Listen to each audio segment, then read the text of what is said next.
said to me, "Would you like to take a cognitive test?" I said, "Is it hard?" They said, "Yes." I said, "Well, I'm a very smart person." No, that's other people that do that. I don't. I'm very consistent. I'm a very stable. Donald Trump has developed a pattern that many people recognize immediately. Whenever pressure starts building, he rarely answers criticism directly. Instead, he falls back on the same familiar defense, his intelligence. He repeatedly describes himself as the smartest person in the room, assuming no one will ever challenge the claim in a meaningful or measurable way. That exact dynamic unfolded during this dramatized live television moment when Barack Obama heard the familiar boasting and responded in a way that completely changed the atmosphere. The event itself was a nationally broadcast charity fundraiser supporting education and arts programs in public schools. The setting was elegant and carefully organized, filled with donors, teachers, students, and high-profile public figures. Trump was not physically present on stage, but appeared through a live video feed as a surprise guest speaker. Organizers expected a short message centered on opportunity, creativity, and young people.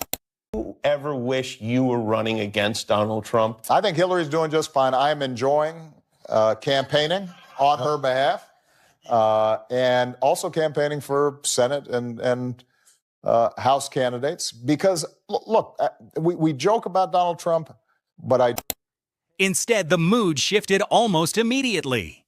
Trump redirected attention toward himself.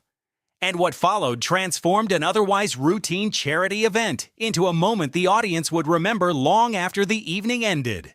Trump began by complimenting himself, insisting that no one respected education more than he did. Then, almost immediately, he returned to a line audiences had heard countless times before. He claimed his IQ was exceptionally high. Too high, he suggested, for critics to understand, and argued that people challenged him only because they lacked intelligent answers of their own. The reaction inside the room was uncomfortable. Some people laughed, but it was not the sound of agreement. It was the uneasy laughter that fills a space when something suddenly feels inappropriate for the moment. As cameras moved across the audience, they eventually landed on Obama seated near the front of the room. He remained composed and observant, wearing the expression of someone who had witnessed this kind of performance many times before. Meanwhile, Trump continued insisting that he could outperform anyone in any test whenever he wanted. But as he kept speaking, the room gradually became quieter. The energy shifted noticeably, and the confidence in his voice began standing in sharp contrast to the silence surrounding him. At an event designed to celebrate children and education, that level of self-promotion felt strangely out of place. We've seen Michelle passionate in this election. Yes. Part of the reason that we get involved as much as we have is not just because we think Hillary's going to be a great president, but it's also because there is something qualitatively different about. Like a loud interruption breaking into a quiet and meaningful moment. Then Obama moved. There was no dramatic reaction or visible irritation. He simply folded his hands together, waited to be acknowledged, and walked calmly toward the microphone with a steady, deliberate pace that immediately captured the room's attention. When he finally spoke, his opening words were simple but precise. The evening was supposed to be about children, not personal ego. The audience reacted instantly, but Obama continued without hesitation.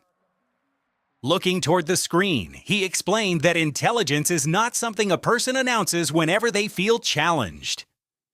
It is not a slogan, and it is not a shield. Genuine intelligence, he said, reveals itself through listening, focus, and the ability to respond thoughtfully when the moment truly matters. The room became completely silent. Then Obama introduced something different. Not an insult or a personal attack, but a single question. A simple one. What does a high IQ actually do for a struggling family? The reaction was immediate because people understood the shift taking place. Suddenly, the discussion was no longer about proving who was smarter. It had become about whether those claims carried any meaningful value in real life. Trump tried brushing the question aside, dismissing it as ridiculous while repeating that everyone already knew he was intelligent. But Obama refused to chase the deflection. Instead, he calmly repeated the question and connected it to everyday realities. Families struggling to afford groceries, cover rent, pay medical bills, or create better opportunities for their children. And in that moment, the entire atmosphere changed. The audience was no longer responding to confrontation. They were responding to clarity. Obama had transformed a boast into a reflection. He was not attacking intelligence itself. He was asking what intelligence actually accomplishes when applied to real-world problems. Trump's voice returned louder than before, filled with complaints about criticism and unfair treatment. But by then, the tone inside the room had already shifted. Obama allowed him to continue before responding with a line that brought the entire exchange into focus. Real intelligence does not require constant advertising. It reveals itself through judgment. For a brief moment, there was total silence. Then the room erupted with applause, laughter, and people rising to their feet. Not because of spectacle, but because something deeply obvious had finally been expressed in a way that could not be ignored. Obama then lowered the energy again, grounding the room once more. Every time Trump dismissed the question, it only strengthened Obama's point further. Why? Because Obama remained calm and repeated it deliberately. The repetition was not defensive. It was intentional. It forced the audience to sit with the question, and the longer they considered it, the more powerful it became. That was the emotional turning point of the moment. The audience shifted from simply observing the exchange to actively evaluating it for themselves. And by the time Obama delivered his closing line about real intelligence revealing itself through judgment, the entire conversation leading up to it had prepared the audience for that conclusion perfectly.